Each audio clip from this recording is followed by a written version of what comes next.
جوتیوں کی حفاظت نہیں کر سکتے، یہ بچیاں اپنی اوڑھنیوں کی حفاظت نہیں کر سکتی، کسی بھی سامان کی اگر یہ حفاظت کر رہی ہیں تو اللہ کے اس کلام کی کر رہی ہیں کہ جس کی حفاظت کرنے سے تمام کے تمام ہوئے زمین پر جتنی بھی بڑی طاقتیں سمجھی جاتی ہیں، ہاں وہ آسمان ہو یا زمین کی شکل میں ہو یا پہاڑوں کی شکل میں ہو، سب نے اپنی طرف سے کمزوری کا اظہار کر دیا تھا۔ الہ العالمین، یہ تیری امانت اور یہ تیری امانت جو ہے اتنی بڑی ہے کہ ہم اس کے سامنے کچھ حیثیت نہیں رکھتے، ہم اس ذمہ داری کو سنبھالنے سے بالکل مجبور ہیں، مگر اس ذمہ داری کو اگر کسی نے قبول کیا تو وہ حضرت انسان ہے۔ اور انسانوں میں سے کون سا طبقہ ہے؟ یہ وہ طبقہ ہے جو اپنے کپڑوں کی حفاظت نہ کرنا جانتے ہوں اور جو اپنے کسی ساز و سامان کی حفاظت نہ کر سکتے ہو، حفاظت کر رہے ہیں تو اس چیز کی حفاظت کر رہے ہیں کہ جس چیز کی حفاظت سے تمام کی تمام بڑی طاقتوں نے اپنی طرف سے کمزوری کا اظہار کر دیا تھا۔ میں نہیں کہہ رہا ہوں، اللہ تعالیٰ خود قرآن کریم میں اس بات کو واضح طریقے سے بیان کر رہا ہے، اِنَّا عَرَضْنَا الْأَمَانَةَ عَلَى السَّمَاوَاتِ وَالْأَرْضِ۔ اللہ تعالیٰ نے قرآن کریم میں تفصیل کے ساتھ میں اس کو بیان کر دیا۔ سمجھ میں بات آ رہی ہے؟ چلیے خیر، تو آپ حضرات نے جو دینی ادارہ قائم کیا ہے اور اس میں لگنے والے، اس میں تعاون کرنے والے، اس سے محبت کرنے والے اور اس میں اپنا تعاون دینے والے اور اس میں پڑھانے والے اور اس سے محبت کرنے والے، وہ سب کے سب لائق تحسین اور لائق قابل افتخار ہیں۔ وہ سب کے سب نیک بخت اور سعادت مند لوگ ہیں کہ جنہوں نے اس مدرسے کی آبیاری میں اپنا ایک پیسے سے تعاون کیا یا 1 لاکھ سے کیا یا 1 کروڑ سے کیا۔ اور میں نہیں کہہ رہا ہوں، آقا نامدار سرکار دو عالم صلی اللہ علیہ وسلم نے تو یہ ارشاد فرمایا، من لم یشکر الناس لم یشکر اللہ۔ جو لوگوں کا شکر گزار نہیں ہو سکتا، کسی نے کوئی کام کیا، کسی نے کوئی خدمت کی، کسی نے کوئی احسان کیا، کسی نے کسی بھی طرح کا تعاون کیا ہے، تو تمہارے لیے ضروری ہے کہ تم ان کا کم سے کم شکریہ تو ادا کرو۔ جو لوگوں کا شکریہ ادا کرتا ہے وہ اللہ کا بھی شکریہ ادا کرتا ہے۔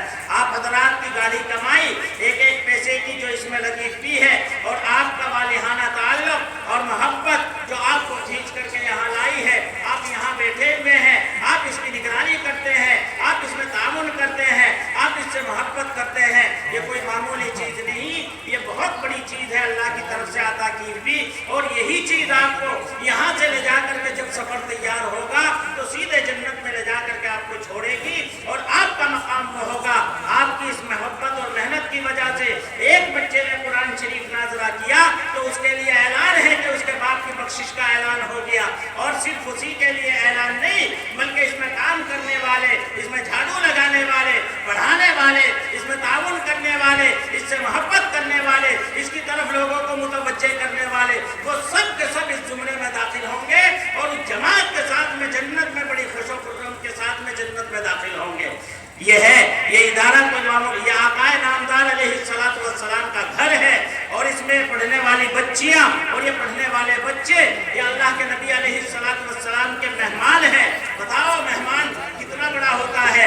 مہمان کے اکرام کے بارے میں آقا نامدار سرکار دو عالم صلی اللہ علیہ وسلم نے ارشاد فرمایا، اگر تم اللہ کو مانتے ہو، اللہ کے اوپر یقین ہے، اللہ کے اوپر بھروسہ کرتے ہو، تو یاد رکھو کیا کرو، اگر تمہیں اللہ پر ایمان ہے، آخری دن کو مانتے ہو کہ آخری دن قائم ہوگا، ہم سب یہاں سے چلے جائیں گے، اپنے ہاتھوں سے دفناتے ہیں اور دفنا کر کے واپس آتے ہیں، پھر دوسرے کا نمبر آتا ہے، پھر اسے لے کر کے جاتے ہیں، اسے بھی دفناتے ہیں، پھر تیسرے کا نمبر آتا ہے، اسے لے کر کے جاتے ہیں، اسے دفنا کر کے آ جاتے ہیں۔ غرض ہے کہ اسی طریقے سے بتدریج آہستہ آہستہ سب کے سب وہیں چلے جائیں گے، اور ایک دن وہ ہوگا کہ جس دن اللہ کا حکم ہوگا سب کے سب اسی طرح سے زندہ ہو جائیں گے جیسے آج ہم سب یہاں پر موجود ہیں، اور حساب و کتاب ہوگا، اور وہ اکیلا دن 50,000 سال کے برابر ہوگا، وہ دن قائم ہوگا، اس کو قیامت کا دن کہتے ہیں۔ اگر تمہیں اس بات کا یقین ہے کہ اللہ ہے اس کا پیدا کرنے والا اور اللہ موجود ہے، اللہ کے سامنے پیشی ہوگی، حاضری ہوگی، جانا پڑے گا، اچھے برے کا سب کچھ سامنے آ جائے گا، اگر اس کا یقین ہے تو کیا کرو، اپنے مہمان کا اکرام کرو۔ میں نہیں کہہ رہا ہوں، اللہ کے نبی علیہ السلام کی یہ حدیث ہے، من کان یؤمن باللہ والیوم الآخر فلیکرم ضیفہ، اکرام ضیف کا حکم کیا ہے اللہ کے نبی علیہ السلام نے۔ بتاؤ عام مہمان کے بارے میں یہ حکم ہے، اور